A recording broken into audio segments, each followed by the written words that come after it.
উত্তেজনার পারদ আলোকবর্ষের গতিতে বাড়ছে। বহুকাঙ্ক্ষিত 20 এপ্রিলের ব্রিগেড আসছে যে। সিপিআইএমের এই সমাবেশ একাধারে ঐতিহাসিক ও নজিরবিহীন। কারণ এই প্রথম সিপিআইএমের ব্রিগেড সমাবেশ ডেকেছে পার্টির শ্রমিক সংগঠনগুলো।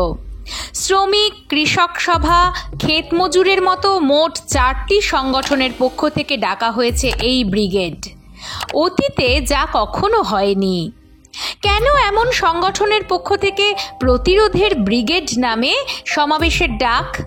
কারণ সিপিআইএমের অন্দরেই এখন অনেকে মনে করেন খেটে খাওয়া মানুষের বদলে তুলনায় সচ্ছল মধ্যবিত্ত শহুরে মানুষের মধ্যে এখন বামপন্থার জনপ্রিয়তা বেশি।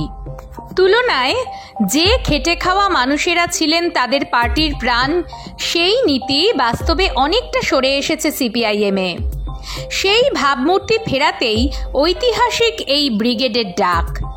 এই পর্যন্ত সব কিছু ঠিক ছিল, কিন্তু সিপিআইএম সমর্থকদের মধ্যেই কিছুটা যেন সুর কাটছে ব্রিগেডের বক্তা তালিকা প্রকাশ হয়ে পড়ার পরে। বক্তাদের তালিকায় রয়েছেন মোহাম্মদ সেলিম, অনাদি সাহু, অমল হালদার, নিরাপদ সর্দার, সুখরঞ্জন দে এবং বন্যা টুডু। এদের মধ্যে নিশ্চিতভাবেই চমকের নাম বন্যা টুডু।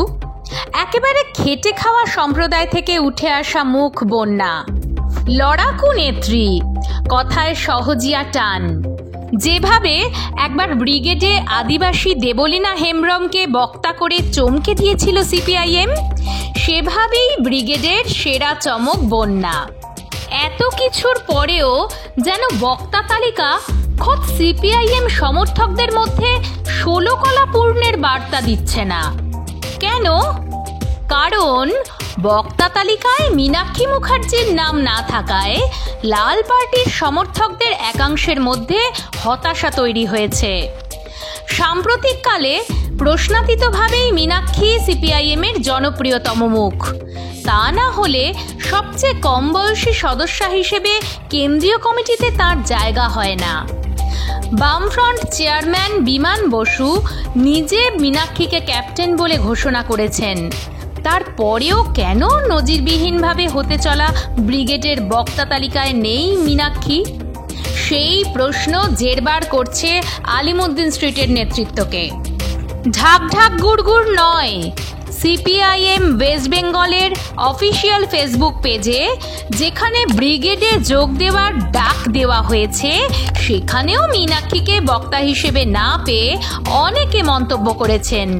কেউ দাবি তুলেছেন মীনাক্ষীকে চাই, কেউ বা বলছেন ক্যাপ্টেন কেন নেই। সিপিআইএমের কোনো কোনো নেতার ব্যাখ্যা, এই ব্রিগেডে শ্রমিক সংগঠনের নেতাদের বক্তব্য পেশের সুযোগ করে দেওয়া হয়েছে।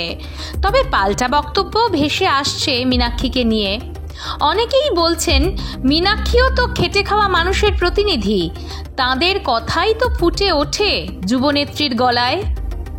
একই সঙ্গে এটাও ঘটনা যে শীঘ্রই ডিওয়াইএফআই এর গণ্ডি ছাড়িয়ে মীনাক্ষী পা রাখতে চলেছেন শ্রমিক সংগঠন সিটুতে। সেক্ষেত্রে প্রতিরোধের ব্রিগেডে জীবনযুদ্ধের লড়াকু মানুষদের সামনে মীনাক্ষীকে নিয়ে এলে তা সিপিআইএম সদস্য সমর্থকদের কাছে ইতিবাচক বার্তা বয়ে আনত। দুয়ারে ব্রিগেড, এত আয়োজন করেও মঞ্চে মীনাক্ষীহীনতা গ্রাস করবে না তো ঐতিহাসিক 20 এপ্রিলের সমাবেশকে?